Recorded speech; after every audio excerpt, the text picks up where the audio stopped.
किसान भाइयों, आज आपको बताएंगे एक ऐसी खेती के बारे में जिसका खेती आप जान के चौंक जाइएगा। ऐसे तो ये सारे राज्यों में की जाती है, मुख्यतः कर्नाटक, तमिलनाडु, महाराष्ट्र, पश्चिम बंगाल, गुजरात, हरियाणा, पंजाब, जम्मू कश्मीर, मध्य प्रदेश, आंध्र प्रदेश, उत्तर प्रदेश, सटे झारखंड, सभी राज्यों में की जाती है। मतलब एक तरह से समझिए तो बहुत ज़्यादा इसका उत्पादन होता है। इसका फूल का गुलाब कहा जाता है। वैसे इसका पंखुड़ियाँ भी बिकती है और शक्कर और गुलकंद बनाया जाता है, इत्र भी बनाया जाता है, जो कि कन्नौज और जौनपुर आदि में गुलाब उत्पादन उद्योगशाला है।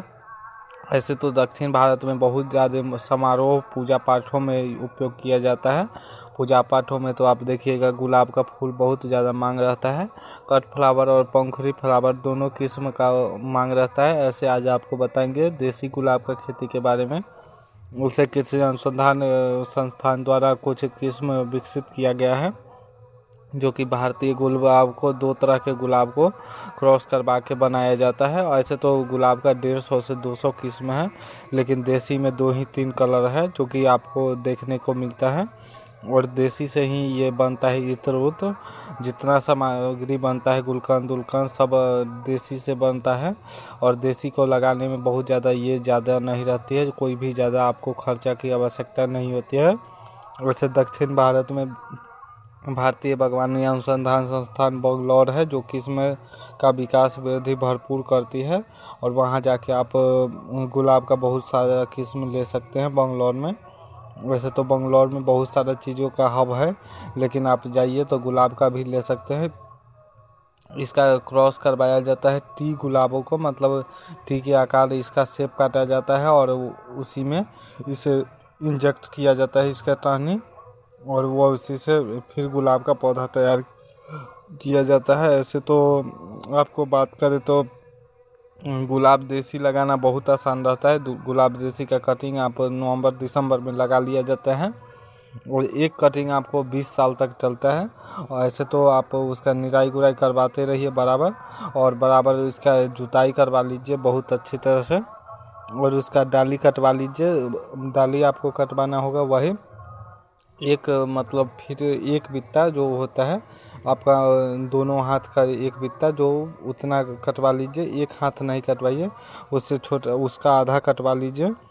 और 2 रंग का मतलब कर लीजिए, एक हाथ का आधा आधा कर लीजिए और आधा भाग नीचे रख दीजिए। लीफ नोड 2 लीफ नोड नीचे रख लीजिए, 2 ऊपर रख लीजिए। देखिए आराम से लग जाता है। नवंबर दिसंबर में तो आराम से लग जाता है। अगर आपको गुलाब का कट वाला का खेती करना है तो भी नवंबर दिसंबर में आप कहीं से पूना का वैरायटी मंगवा लीजिए, या डच गुलाब जिसे कहा जाता है, जो कि आपको देखने में बहुत सुंदर लगता है। वो डच गुलाब होता है, वो आप कलकत्ता से मंगवाइए या पूना से मंगवाइए। वो वाला हाइब्रिड वाला मंगवाइएगा तो नीचे से जो शक्कर होता है वही आपको परेशान करता है ज़्यादा, उसको बराबर काटना पड़ेगा आपको, उसे हटाना पड़ेगा। अपने आप नहीं हटता है, इसके लिए हटाने के लिए आपको मतलब बराबर निराई गुराई करते समय उसे हटा देना होता है। उसमें 7 पत्ता रहता है, ऊपर में 5 पत्ता रहता है, वो हाइब्रिड के ऊपर में रहता है। कोई कोई में 7 तो ऐसे भी रहता है, इसीलिए आप देख सकते हैं जो कैसे वो लगा सकते हैं। ऐसे तो बहुत सारा वेराइटी है। ऐसे तो आप वो गुलाब का बहुत सारा वेराइटी है, और ये मतलब देसी वाला में तो कम ही वेराइटी रहता है। और मिट्टी के गहराई से खोदे, अप्रैल मई में 1 मीटर गुड़ाई कर दे, और क्यारी से 30 सेंटीमीटर तक सूखी पत्तियां डालकर खोदी गई मिट्टी में क्यारियों को बंद कर दे। गोबर की खाद 1 केजी के हिसाब से देना होता है। अभी आपको 1 केजी के ही मतलब जुताई करवा के 1 केजी के हिसाब से गोबर की खाद दे सकते हैं। ऐसे गुलाब का उन्नतशील प्रजाति की बात करें तो पूजा, सोनाली, गंगा, टाटा, सेंटनरी, बहुत सारा किस्म है। नाम आप जान के चौंक जाइएगा। जो भी मतलब आदमी होता है वो अपना नाम से एक बना लेता है। सदाबहार, चंद्रमा सदाबहार के नाम से भी जाना जाता है। सदाबहार वाला तो मतलब सालों भर फरते रहता है, इसलिए आपको मतलब उसका सदाबहार नाम है। और गुलाब का क्यारी में 1 महीने पहले क्यारी में आप सड़ी हुई गोबर की खाद दे दीजिए, और जो भी चूना उना का स्प्रे करना होगा वो कर दीजिए। 10 से 15 दिन बाद क्यारी में लाइन से लाइन की दूरी 30 गुने 60 सेंटीमीटर लगाना चाहिए। लाइन से लाइन की दूरी और डंडी की लंबाई काटे आसानी, मतलब पौधा का डंडी, अगर डंडी आपको मिल रहा है 10 रुपये या 20 रुपये, आप कोई भी नर्सरी में मंगवा सकते हैं, वो भी होता है 10-20 रुपये मिल जाता है प्लांट, मतलब कटिंग, आप वो भी लगा सकते हैं। वो आप 15 सेंटीमीटर का आप काटिए एक डंडी, और जून जुलाई में क्यारियों में लगभग लगा सकते हैं, या दिसंबर नवंबर में लगा सकते हैं। और चाकू से अच्छी तरह से चाकू से काटे, या कटर आप ले आइए, उससे काट के आप लगा सकते हैं। ऐसे घास फूस हटा दीजिए, इसके जहाँ आप लगा रहे हैं वहाँ एकदम निराई गुड़ाई अच्छा होना चाहिए।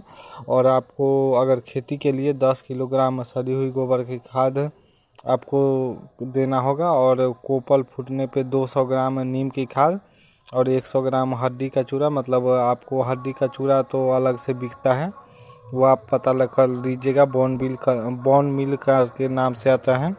और 50 ग्राम प्रति पौधा रासायनिक खाद आपको और भी, मतलब म्यूट्रिक और potash, super phosphate, potash, urea, यही सब मिला के आपको देना होगा 50 ग्राम के प्रति पौधा के हिसाब से।